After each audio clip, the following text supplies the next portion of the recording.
여러분 반갑습니다. 여러분의 멘탈 전도사 천만쌤입니다.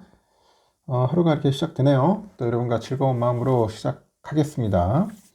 좋은 일이 가득하길 바라고, 어제 여러분들 뉴스에 보시다시피 요즘 산불로 난리네요. 산불. 날이 건조하고 하다 보니까 습도도 낮고, 불이 완전 전방위적으로 막 퍼져가지고 난립니다. 지금 보니까 축구장 한 1000개 이상의 면적이 불타버렸다는 그런 이야기도 있고 하는데, 이 강풍이 불다 보니까 불이 더욱더 번지는가 봐요. 우리 산불 끈다고 고생하시는 우리 소방대원분들, 그리고 여러 또 봉사하신 분들이 많을 텐데 진짜 말 그대로 생명의 위협이 없었으면 좋겠네요. 보니까 희생된 분도 꽤 있더라고요. 그런데 고인의 명복을 빌면서 빨리 산불이 좀 꺼졌으면 좋겠습니다. 여러분 살다 보니까 이제 상처 준 사람한테 가장 확실하게 복수하는 방법에 대해서 한번 짤막하게 이야기를 해볼게요. 먼저 노자가 한 이야기입니다. 노자. 원수에게 복수하는 가장 좋은 방법은 뭘까요, 여러분? 복수하는 방법? 결국은 기다리는 거다. 기다리는 것이다. 절대로 자나깨나 상대를 생각하면서 이를 갈지 말하는 겁니다. 강가에서 신선한 바람과 따스한 햇살을 즐기면서 낚싯대를 들이우고 콧노래를 흥얼거리라는 겁니다. 그러면 언젠가 여러분의 원수가 죽어서 강물에 둥둥 떠내려올 것이다. 자기 칼로 원수를 갚으면 잠깐은 속이 시원하겠지만 곧 자신도 쫓기는 신세가 되는 거죠. 남의 칼로 원수를 갚는 이가 진정 지혜로운 사람이라는 겁니다. 나를 괴롭히고 짜증나게 하는 사람에겐 누구나 복수하고 싶은 마음이 들 거예요. 하지만 그것을 잠시 참고 기다리는 게 진짜 지혜라는 겁니다. 진정 지혜로운 이는 힘을 이용하지 않고 상황을 이용하는 거예요. 여러분이 굳이 나서가지고 복수하지 않더라도 이 거만하고 예의 없는 사람은 자기 자신을 몰락으로 이끄는 겁니다. 그가 알아서 고꾸라질 때까지 여러분은 그저 기다리면 됩니다. 그동안 여러분에게 진정 필요한 거는 복수의 칼날을 가는 일이 아니라 평화롭고 따뜻한 곳에서 즐거운 일을 하면서 자신을 돌보는 거니까 한번 꼭 그렇게 실천을 해보시기 바랍니다. 도움이 될지 모르겠지만 많은 걸 또 깨닫게 하는 그런 내용이네요. 우리 노자의 이야기입니다.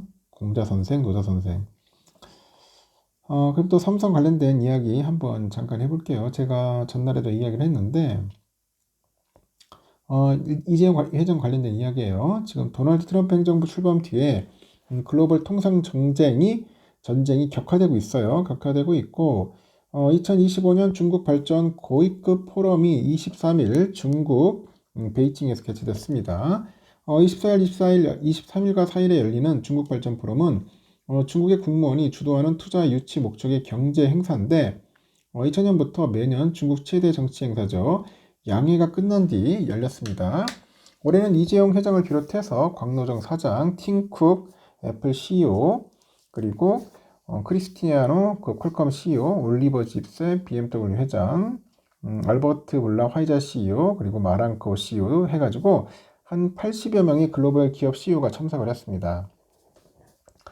지난해 이어서 벌써 2년 연속 개막에 연설에 나선 리창 중국 총리가 참석자들한테 이 보호주의에 맞서자 이렇게 밝힙니다. 최근에 관세를 앞세워서 통상 전쟁을 확대하고 있는 트럼프 행정부에 대한 대응 의지를 강조한 것 같네요. 중국, 미국 보호주의 함께 맞서자. 홍콩의 그 사우스 차이나 모닝 포스트에 따르니까 리 총리는 이날 개막 연설에서 기업들은 글로벌 경제화의 그 수혜자인 동시에 촉진하는 역할도 해야 한다는 겁니다. 개발 기업은 그 힘은 제한적인데 힘을 합친다면 강력한 시너지를 낼 수 있다고 하고 그럼 또 중국은 예상하지 못했던 외부 충격에도 대비가 돼 있고 필요할 경우 새로운 경제 부양책을 도입할 거라고 합니다. 미국발 통상 압박을 인정하면서도 적극적인 대응에 나서겠다는 그런 의미네요. AI 분야에서 세계적인 주목을 받은 자국 스타트업 딥시크랑 로봇 제조업체 유니트리 등을 언급했고 리 총리는 중국은 언제든지 새로운 딥시크가 탄생할 수 있는 환경이 마련되어 있고 외부 기업에도 새로운 기회를 제공할 거라고 합니다. 그래서 중국에 투자를 하라는 거죠. 중국에서는 수년째 이어진 미국의 첨단 기술 통제랑 이 부동산 경기 침체, 내수 부진으로 최근에 외국 기업의 투자가 크게 줄었어요. 최근에 트럼프발 통상 압박으로 수출 악화가 우려되는 상황인데 해외 투자 유치가 올해 포럼의 중요한 아젠다로 자리 잡은 겁니다. 블룸버그에서는 지난해 중국의 외국인 직접 투자가 30여 년 만에 최저 수준으로 감소한 상황인데 외국 기업 유치 노력을 다시 강화하고 있습니다. 이번 포럼에서 중국 최고 지도부랑 글로벌 기업 CEO들 간의 소통이 있을지에도 관심이 쏠리네요. 로이터에서는 이번 포럼에 참석한 일부 기업인이 포럼이 끝난 뒤에 28일 중국 시진핑 국가주석과 만날 거라고 합니다. 포럼에 참석자 방중한 그 스티브 데이스 미 연방 상원의원이 리 총리랑 그 허리펑 부총리를 잇따라 만났고 트럼프의 측근으로 알려진 데인스 의원은 뉴욕타임즈와 인터뷰에서 이번 방문은 미중 정상회담을 준비하기 위한 첫 번째 단계라고 하죠. 23년 이후 2년 만에 포럼에 참석한 이재용 회장은 개막식 전날인 22일 레이진 샤오미 회장을 만났습니다. 이 샤오미가 최근에 스마트폰하고 가전 전기차 분야에서 두각을 좀 나타내고 있죠. 삼성의 주요 계열사랑 샤오미의 협력 방안이 논의됐을 거라는 관측이 있고 곽 사장도 중국 시장의 현황 파악과 파트너십 확대를 위해서 지난해 2년 연속 포럼을 찾았네요. 아이폰 신제품 출시 때마다 직접 중국을 찾아가지고 홍보 활동을 이어가고 있는 것 같습니다. 하여튼 쿡 CEO는 23일 개막식에서 딥시크를 써봤느냐는 중국 취재의 질문에 당연하다, 훌륭하다 평가했다고 중국의 현지 매체들이 다 전했고 다만 로이터에서는 최근에 미중 간 긴장이 고조된 여파로 이번 포럼에 참석한 미국 기업 CEO 수는 지난해보다는 줄었다 그런 얘기했습니다. 제가 볼 때는 트럼프 눈치를 보지 않았는가 하는 생각이 드네요. 반도체 관련 ETF들이 업황 회복 기대감으로 수익률 상위권을 휩쓸었습니다. 반면에 기대감이 몰렸던 AI, 로봇, 바이오 등 성장 ETF가 차익 실현으로 하락세 보였네요. 일단 17일부터 21일까지 국내 ETF 시장에서 가장 높은 상승률을 기록한 상품이 보니까 유니콘, SK하이닉스 밸류체인 액티브인데 7.36% 상승했고 레버리지 인버스 종목과 일평균 거래량 10만주 이하 종목은 조사 대상에서 제외한 기준입니다. 이외에도 에이스 AI 반도체 포커스 7.1%, 하나로 FNK 반도체 6.6%, 타이거 반도체 6.2%, 타이거 FM 반도체 탑10 5.7%, 하여튼 모두 수익률 상위권에 이름을 올렸습니다. 삼성의 주가는 일주일 사이에 12.7% 오르는 등 최근에 반도체 업종의 투자 심리 회복 추세가 좀 가파르네요. 그리고 SK하이닉스는 역시 같은 기간 5.37% 단기 급등해가지고 21만원대를 회복을 했습니다. 코스피가 대내외 우려 요인들을 해소하다 보니 견조한 흐름을 이어가고 있는데 삼성과 반도체 업종을 중심으로 외국인 순 매수가 유입이 되다 보니 투자 심리가 개선된 거죠. 그래서 현재 코스피의 선행 주가 수익 비율 PR은 통계적 그 저평가 영역인데 선행 주가 수익 비율 PER 3년 평균 10.2배 회복만으로도 2,900선에 도달 가능하다고 합니다.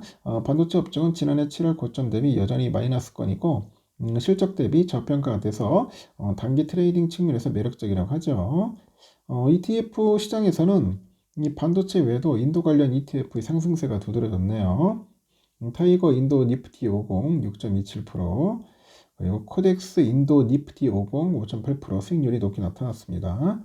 인도는 최근 주요 경제지표인 소비자 물가랑 산업 생산 지수가 모두 컨센을 상회해가지고 경제 성장 모멘텀에 대한 일부 우려를 상쇄했다고 합니다. 2월 CPI 하락으로 인도 중앙은행이 기준금리 인하 기조를 유지할 수 있는 여력은 높아졌고 향후에 민간 소비하고 기업 이익의 개선을 기대할 수 있다고 합니다.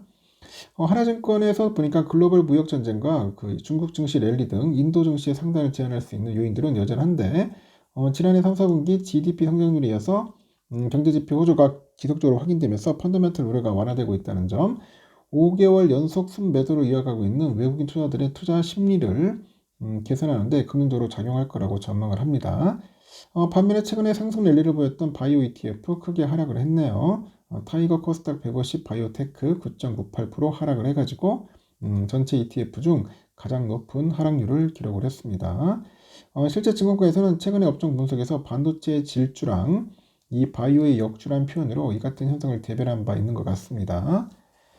그리고 HLB그룹의 미국 FDA 간암 신약 승인이 재차 불발되다 보니 하락 압력을 좀 받았죠. 코스닥 시장에서도 알테오젠 등의 하락이 이어졌다고 합니다. 하여튼 여러 가지 ETF들이 있는데 요즘 보니까 좀 반도체 섹터 ETF도 좀 뜨는 것 같고요.